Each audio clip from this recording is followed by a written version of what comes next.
Let's start. यहाँ पर लिखा हुआ देखो स्टैंडर्ड डिडक्शन। तो स्टैंडर्ड डिडक्शन क्या है ये समझने से पहले एक बार रिकॉलिंग करने की कोशिश करो। क्या कोशिश करोगे? लास्ट डे में जो फॉर्मेट लिखा था इनकम फ्रॉम हाउस प्रॉपर्टी का, ठीक है, वहां पर मैंने जो फॉर्मेट लिखा था तुम याद करने की कोशिश करो या तुम्हारे पास जो कॉपी है एक बार देख लो, लास्ट क्लास वाला। तो लिखा था फॉर्मेट में gap. Gap means gross annual value, ठीक है। ग्रॉस एनुअल वैल्यू से लेस होता है क्या? Municipal tax. Municipal tax less करने के बाद जो अमाउंट आता है उसका नाम देते थे हम क्या? Net annual value under section 23। इसी का ब्रैकेट पे एक शॉर्टकट नेम भी लिख दिया था नैप, ठीक है। उस नैप से भी देख लो एक बार कॉपी, उस नैप से भी स्टैंडर्ड डिडक्शन बोलकर कुछ पॉइंट माइनस भी होता था, लेस होता था, ठीक है। तो नैप से जो पॉइंट एक पॉइंट था अंडर सेक्शन 24A, ठीक है, वहां पर था स्टैंडर्ड डिडक्शन बोलकर, वही वाला पॉइंट हम डिस्कस करने वाला है, ठीक है। तो यहाँ पर पहले जो पॉइंट मैंने लिखा है, 2 पॉइंट लिखा है, एक स्टार मार्क्स देकर एक नोट लिखा था, ये पहला कॉपी कर लीजिए, फिर हम तुम लोग को डिटेल्स पे समझा देंगे ये चीज है क्या। ओके, हम बोल रहे हैं, मेरे साथ साथ एक बार मैच भी कर लीजिए। फर्स्ट स्टैंडर्ड डिडक्शन बोलकर लिखा है, उसके बाद फर्स्ट पॉइंट लिखा है देखो, from the nap computed. From the nap, nap means net annual value, okay. From the nap computed the assessee. SSC किसको बोलते हैं तुम्हें पता है ना? जो टैक्स देता है, जिसका टैक्स कैलकुलेट करते हैं ना, उसको हम बोलते हैं एसएससी, ठीक है। SSC is entitled to a deduction of 30% of NAV. NAV का मतलब एनुअल वैल्यू। लास्ट डे भी मैंने लिखा था उस नोट के अंदर, या 30% deduction, standard deduction under section 24A, नीचे लिखा था 30% ऑन नैप। तो वही पॉइंट बोल रहे हैं, 30% डिस्काउंट मिलेगा, छाड़ मिलेगा, किसके ऊपर? तुम्हारा नेट एनुअल वैल्यू के ऊपर। उसके बाद वो वाला प्रोविजन जो यहाँ पर जो लिखा है उसका डिटेल्स दूसरा पॉइंट पे लिखा है, पहले इसको देख लो। Since standard deduction is being provided, no deduction shall be provided in respect of actual expenses towards repairs, insurance premium, depreciation and any other expenses, ठीक है। तो इसका मीनिंग क्या बोल रहा है? जब तुम खाली स्टैंडर्ड डिडक्शन मिलेगा, यानी तुम्हारा किसी एक साल पे अगर तुम जितना चाहो खर्च कर सकते हो तुम्हारा बिल्डिंग रिकंस्ट्रक्शन करने के लिए, किसी पर्पस से कुछ भी खर्च कर लो, लेकिन तुम्हारा जो नैप वैल्यू होगा उसका 30% तुम्हें डिडक्शन मिलेगा, उससे ज्यादा नहीं। तुम कुछ भी खर्च दिखा लो, जोड़ लो, फिर भी तुम्हें कोई डिडक्शन नहीं मिलेगा। ऐसा क्यों होता है देख लो। पहले क्या होता था देख लो, इनकम फ्रॉम हाउस प्रॉपर्टी का जो इनकम होता था उसका पूरा का पूरा इनकम वो लोग ज्यादातर टाइप्स ऑफ एक्सपेंसेस दिखाकर क्या करता है? डिडक्ट कर लेता है। टैक्स नहीं देना चाहता था, फांकी दे देता, टैक्स फांकी देता था, ठीक है, टैक्स एवेशन कर देता था। तो कैसे होता था?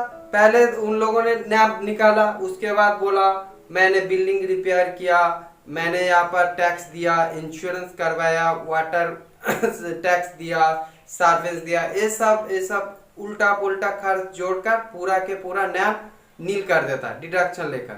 तो नील जब हो जाता था उसके बाद कोई टैक्स देना नहीं पड़ता था। तो ऐसा करने से क्या होता था? गवर्नमेंट को लॉस, हेवी लॉस हो जाता था। तो इसीलिए गवर्नमेंट क्या कर दिया, जो तुम्हारा बिल्डिंग तुम्हारा है, तुम जो कुछ भी खर्च करो वो हमें नहीं देखना, कोई बिल मुझे नहीं चाहिए। मुझे क्या चाहिए? टैक्स चाहिए। तुम खर्च करो या ना करो वो तुम्हारा मैटर है, तुम देख लो, लेकिन मुझे क्या चाहिए? टैक्स चाहिए, ठीक है। तुम लोग खर्च करते हो, ठीक है, इसके लिए तुम लोगों का डिडक्शन मिलेगा कितना? 30% डिडक्शन देंगे। अगर तुम खर्च करो तो उससे ज्यादा कोई बात नहीं, वो तुम्हारा है। अगर नहीं करते हो, उससे कम करते हो, फिर भी तुम्हारा फायदा है, ठीक है। अगर उससे ज्यादा खर्च करते हो तो तुम्हारा लॉस है, उससे कम खर्च करते हो तो तुम्हारा फायदा होगा। लेकिन मेरा फिक्स रेट क्या है, तुम जो कुछ भी खर्च करो, जितना चाहे मर्जी उतना ही खर्च करो, लेकिन तुम्हारा डिडक्शन कितना मिलेगा, स्टैंडर्ड डिडक्शन ओनली 30%, ठीक है। तो वही पॉइंट यहाँ पर पॉइंट नंबर 2 पे बोल रहा है का deduction shall be provided in respect of actual expenses towards repairs, insurance premium, depreciation and any others। क्या बोल रहे थे, देख रहे हैं ना, नो डिडक्शन, कोई डिडक्शन नहीं मिलेगा।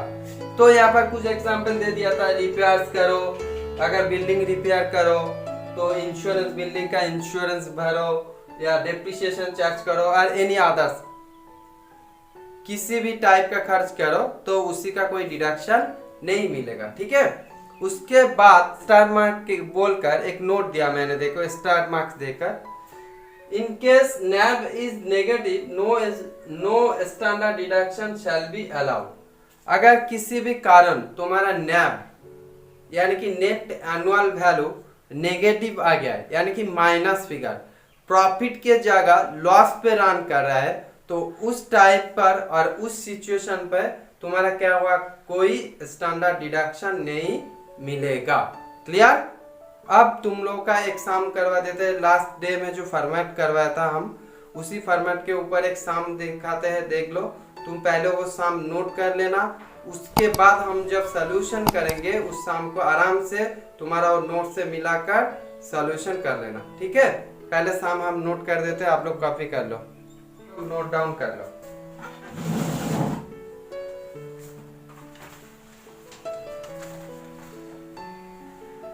Concept capsule 3 from the following compute income from house property of the house, comma देकर लिखेंगे, if the house is situated at Kolkata, okay.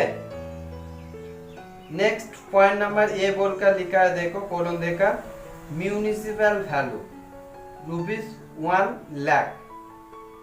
उसके बाद बी, पॉइंट नंबर बी में fair rent rupees 78,000। Third point number C, standard rent ₹95,000।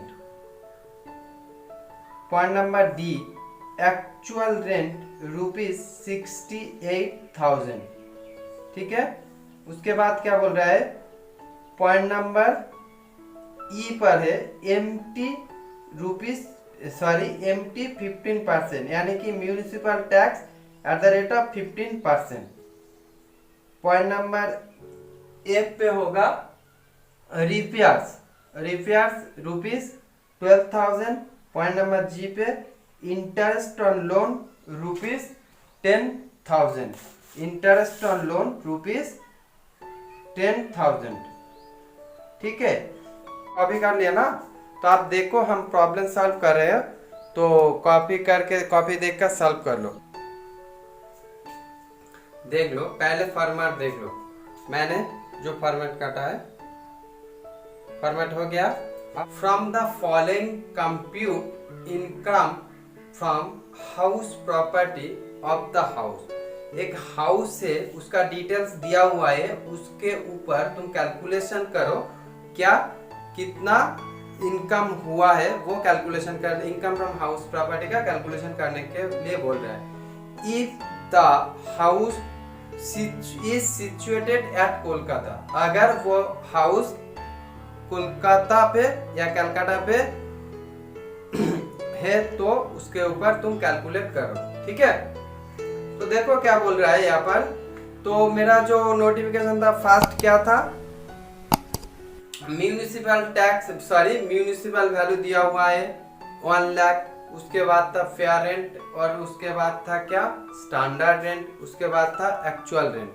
तो पहले हम लोग working note पे क्या निकाल लेंगे, एक्सपेक्टेड रेंट कैलकुलेट कर लेते हैं, ठीक है। तो पहले हम यहाँ पर लिखते हैं वर्किंग नोट, इसलिए हम छोटा कर दिया था। पहला बात हम बोल रहे हैं हम शॉर्टकट लिखेंगे, अगर डिटेल्स में लिखते जाएंगे तो वीडियो बहुत लंबा हो जाएगा, वैसा ही मेरा वीडियो बहुत लंबा हो रहा है, ठीक है। तो हम शॉर्ट फॉर्म में लिखेंगे सब कुछ और मुंह में पूरा डिटेल्स बोल देंगे, तो तुम लोग फुल फॉर्म में लिखना, शॉर्टकट में गलती से भी लिखना मत, वरना बाद में समझ में नहीं आएगा, ठीक है। देख लो, तो हम लिख रहे हैं वर्किंग नोट, ओके। 1 क्या लिख रहा है, calculation of expected rent, okay.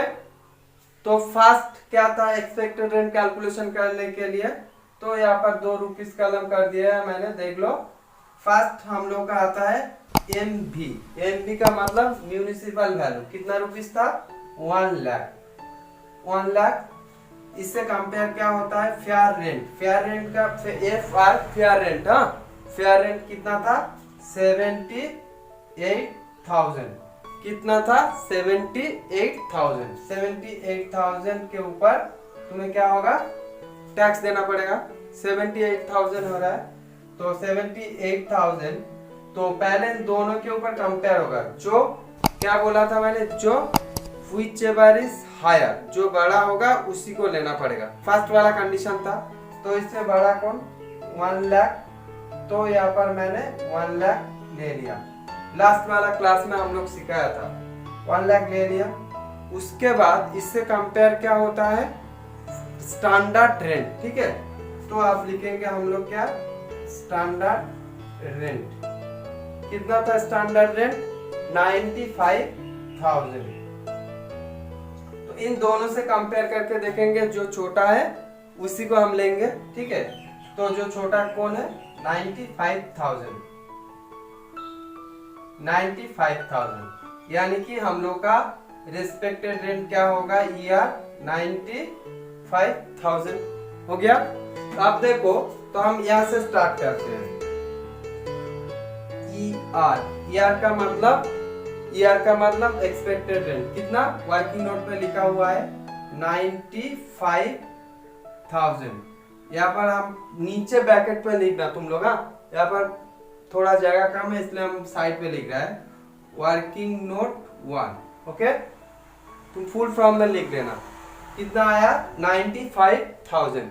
उसके बाद इसके साथ क्या लेस करते कंपेयर करते हैं हम AR का मतलब एक्चुअल रेंट, एक्चुअल रेंट कितना था एक्चुअल रेंट 68,000, 68,000 और 95,000, इसका क्या होता है दोनों का कंपेयर करेंगे तो कौन किसको लेंगे, हम किसको लेंगे जो बड़ा था उसी को लेंगे, whichever is higher। तो यहाँ पर लिखना पड़ेगा whichever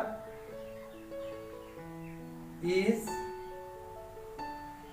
higher। लास्ट डे में भी हम लोग करवाया था, देख लेना फॉर्मेट जो था।